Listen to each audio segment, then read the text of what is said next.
आइए देखते हैं अगला प्रश्न क्या है। तो अगला प्रश्न है, दो व्यक्तियों की आय का अनुपात 9:7 है तथा खर्च का अनुपात 4:3 है। यदि प्रत्येक व्यक्ति प्रति माह 2,000 बचाता है तो मासिक आय क्या होगी। ऐसे सवालों को गजब तरीके से लगाते हैं। तो आइए देखते हैं किस प्रकार लगाएंगे। तो लगाएंगे इसको ऐसे, बोला है दो व्यक्तियों का आय कितना है, 9:7 है। इसको मान लेंगे कि यहाँ पे लिखेंगे सॉल्यूशन, मान लेंगे कि माना व्यक्तियों की आय बराबर कितना, तो यक्स मान लिए। अब ध्यान दीजिए, आय हम यक्स मान लिए हैं तो कितना होगा, इसको क्या हम 9x लिख सकते हैं, इसको 7x लिख सकते हैं, तो बिल्कुल लिख सकते हैं। आगे देखिए, तथा मान लेंगे, क्या मानेंगे, तथा खर्च बराबर कितना, y। अब ध्यान दीजिए, क्या माने हैं, आय मान लिए यक्स तथा खर्च मान लिए y। अब ध्यान दीजिए, पहला व्यक्ति जो है कमाता कितना है, तो 9 रुपए, यानी कि यक्स माने हैं तो हो जाएगा 9x। उसके बाद क्या बोला है, खर्च कितना किया है, तो 4, लेकिन खर्च को हम कितना माने हैं, तो y माने हैं। अब ध्यान दीजिए, कोई व्यक्ति है कि 9x कमाता है और 4y खर्च करेगा, क्योंकि खर्च को हम माने हैं y, तो इतना मान लिए। अब एक बात बताइए, कोई व्यक्ति है इतना कमा रहा है, इतना खर्च कर रहा है, क्या कमाई में से ही खर्च करेगा। मान लीजिए हम 2,000 5,000 कमा रहे हैं, 3,000 खर्च कर दे रहे हैं, तो जितना कमा रहे हैं उसी में से खर्च कर यानी निकाल रहे हैं, तो जो बच रहा है वही लास्ट में बच रहा है। ठीक उसी प्रकार इसको हम बनाएंगे कि पहला व्यक्ति जो है इतना कमा रहा है और इतना खर्च कर रहा है, इतना कमा रहा है, इतना खर्च करने के बाद कितना बचा रहा है, 2,000, लेकिन आय को हम कितना माने हैं, तो यक्स माने हैं, तो ये हो जाएगा 9x, यानी कि पहला व्यक्ति 9x कमाया, खर्च कितना किया, तो खर्च को हम माने हैं y, तो हो जाएगा 4y खर्च किया। तो लिखेंगे खर्च किया यानी घटा देंगे 4y को, बचाया कितना, तो 2,000। समीकरण नंबर पहला व्यक्ति क्या हुआ, 9x कमाया और 4y खर्च किया, खर्च करने के बाद बचाया कितना, तो 2,000 बचाया। आगे क्या हो जाएगा, जो दूसरा व्यक्ति है वो 7x कमाया, तो लिखेंगे 7x, लेकिन खर्च कितना किया, तो 3y खर्च किया, तो लिखेंगे -3y बराबर कितना हो जाएगा, तो ये भी 2,000 बचाया है, तो 2,000 हो जाएगा। अब ध्यान दीजिए, दो समीकरण हमारे पास दिख रहा है, इसको हम हल करेंगे तो x और y का मान आ जाएगा, जिससे पता चल जाएगा कि वो कितना कमा रहा था टोटल। तो कैसे हल करेंगे, इसमें x वाले को या y वाले को दोनों में से एक को बराबर करना पड़ता है।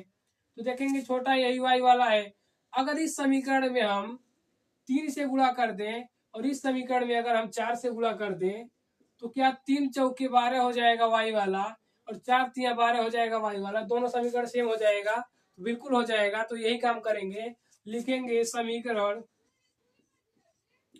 1 में 3 से तथा समीकरण 2 में 4 से गुणा कराने पर, जब गुणा कराएंगे तो हो जाएगा कितना, 3 9 27x हो जाएगा, 3 9 27x, माइनस है तो माइनस, 3 चौके 12y बराबर 3 दूना हो जाएगा 6,000। इसको समीकरण तीसरा मान लेंगे। आगे क्या बोला है, इसमें हम 4 से गुणा कराएंगे, 4 7 28 x माइनस 4 3 12y बराबर 4 दूनी 8, तो लिख देंगे 8,000 हो जाएगा। समीकरण चौथा मान लेंगे। अब ध्यान दीजिए, अभी आपको बताया है कि जब y वाला बराबर रहेगा तो क्या करते हैं, हम घटा देंगे चिन्ह देख करके, जब चिन्ह सेम रहे तो घटा दिया जाता है, तो घटाएंगे, लिखेंगे समीकरण तीसरा माइनस चौथा से, तीसरा में से चौथा घटाने जा रहे हैं यहीं पर, तो घटा देंगे, घटाते समय यहाँ पे प्लस है तो माइनस हो जाएगा, यहाँ पे माइनस है तो प्लस हो जाएगा, यहाँ प्लस है तो माइनस हो जाएगा। 27x हमारे पास है, 28x कर्जा लिए है, 28x कर्जा लिए, 27 हमारे पास है, 27 दे देंगे, अभी एक ही कर्जा बचेगा, तो लिखेंगे 1 बराबर, ये तो कट जाएगा, इसको लिखेंगे 8,000 कर्जा लिए हैं, 6,000 हमारे पास है, हमारे पास 6,000 है, 6,000 अभी दे देंगे, 2,000 कर्जा बचेगा, तो कर्जे में बचेगा 2,000, तो लिख दिए 2,000, माइनस से माइनस ये भी कर्जे में बचेगा, माइनस से माइनस कट जाएगा, यानी यक्स बराबर कितना आया, तो 2,000 आया। ये बस एक अनुपात का मान आया है, यानी कि जो माने हैं अनुपात हम माने हैं, यक्स माने हैं, ये बस एक अनुपात का आया है, लेकिन कमाता कितना है पहला व्यक्ति, तो 9,009 अनुपात कमाता है। यक्स का मान इतना आ गया। अगर हम क्या करें, यक्स का मान किसी समीकरण में रख दें, तो लिखेंगे यक्स का मान समीकरण 1 में रखने पर, यक्स का मान समीकरण 1 में जब रखेंगे तो क्या होगा, लिखेंगे 9x माइनस 4y बराबर 2,000। यक्स की जगह पे कितना रखना है, तो 2,000 रखना है, तो लिखेंगे 9 गुणे 2,000 माइनस 4 गुणे y बराबर 2,000।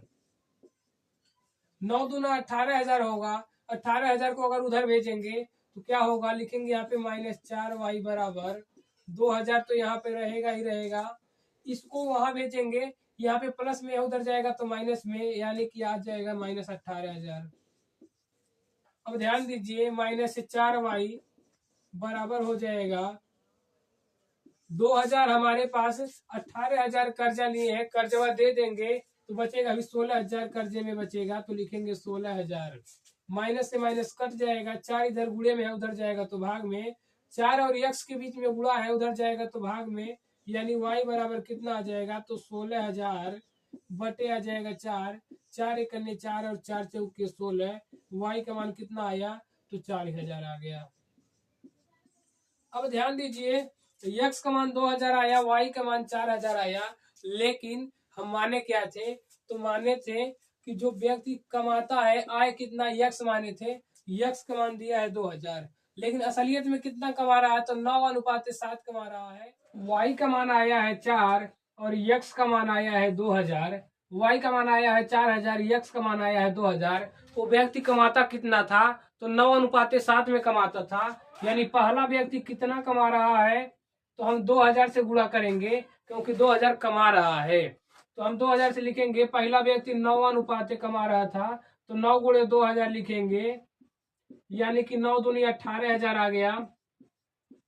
पहला व्यक्ति 18,000 कमा रहा था, दूसरा कितने अनुपात में कमा रहा था, तो 7 अनुपात में कमा रहा था, तो दूसरा व्यक्ति कितना कमाएगा, 7 गुणे यक्स होना चाहिए, लेकिन यक्स का मान दिया है 2,000, तो लिख देंगे 2,000, यानी कि दूसरा व्यक्ति 7 दूनी 14,000 कमा रहा था, तो 14,000 आ गया।